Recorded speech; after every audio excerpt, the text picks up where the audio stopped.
ನಾವು ಇಟ್ಕೆಗೂಡು ಮೈಸೂರಿನಲ್ಲಿ ವಾಸವಾಗಿರೋದು. ಕಳೆದ 26 ವರ್ಷ ಆಯಿತು ನನ್ನ ಮದುವೆ ಆಗಿ. 26 ವರ್ಷದಿಂದನೂ ಕರಗ ನಡೀತಾನೆ ಇದೆ. ಕರಗದ ಮುಖ್ಯ ಉದ್ದೇಶ ಏನು? ಮನೆಯಲ್ಲಿ ನಾವು ಪ್ರತಿ ವರ್ಷವೂ ಪ್ರತಿದಿನವೂ ದೇವ್ರನ್ನ ಹುಡಿಕೊಂಡು ನಮ್ಮ ಕಷ್ಟ ಹೇಳ್ಕೊಳ್ಳೋಕ್ಕೆ ಮನೆಗಳಿಗೆ ಹೋಗ್ತೀವಿ. ಆದರೆ ಈ ಕರಗದ ಮೂಲಕ ಆ ತಾಯಿನೇ ನಮ್ಮ ಮನೆಗೆ ಬಂದು ನಮ್ಮ ನೋವು, ನಮ್ಮ ಸಂಕಟ ಏನಿದೆ ಅದನ್ನು ಕೇಳಿಕೊಂಡು ನಮ್ಮ ಒಂದು ನೋವಿಗೆ ಪರಿಹಾರವಾಗಿ ಆಲಿಸ್ಕೊಂಡು ನಾನಿದ್ದೀನಿ ನಿಮ್ಮ ಹಿಂದೆ ಅನ್ನೋ ಒಂದು ಭಾವನೆಯಿಂದ ನಮಗೆ ಆಶೀರ್ವಾದ ಮಾಡಿಬಿಟ್ಟು ಹೋಗ್ತಾರೆ.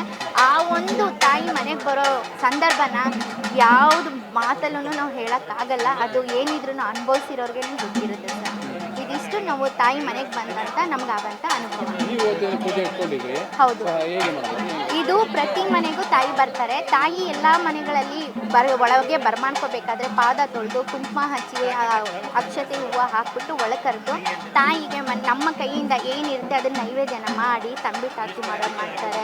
ಎಲ್ಲ ಥರದ್ದು ಪಂಚಭಕ್ಷಗಳನ್ನ ಕೊಟ್ಟು ಅಮ್ಮನಿಗೆ ನಮ್ಮ ಕೈಯಿಂದ ಏನಿರುತ್ತೆ ಅದನ್ನು ಕೊಟ್ಬಿಟ್ಟು ಅಮ್ಮನ ಪೂಜೆ ಮಾಡಿಬಿಟ್ಟು ನಮ್ಗೆ ಇಷ್ಟಿದೆ ಕಣಮ್ಮ, ನಮ್ಮ ಕಷ್ಟಗಳಿದೆ, ನಮ್ಮ ನೋವಿದೆ, ಇನ್ನು ನೀನೇ ನಮ್ಮ ಬೆಳಗಾವಳು ಅಂತ ಹೇಳ್ಕೊಂಡು ನಾವು ನಮ್ಮ ಮನಸ್ಸಲ್ಲಿರೋದನ್ನ ತೋಡ್ಕೊಂಡ್ರೆ ಮಾತಾಯಿ ಬರೋ ವರ್ಷದೊಳಗೆ ನಗ್ನಗ್ತಾ ಅದು ಏನಿರುತ್ತೆ ಖಂಡಿತ ಇರಿಸ್ತಾಳನ್ನ ನಮಗೆ ನಂಬಿಸ್ತೀವಿ.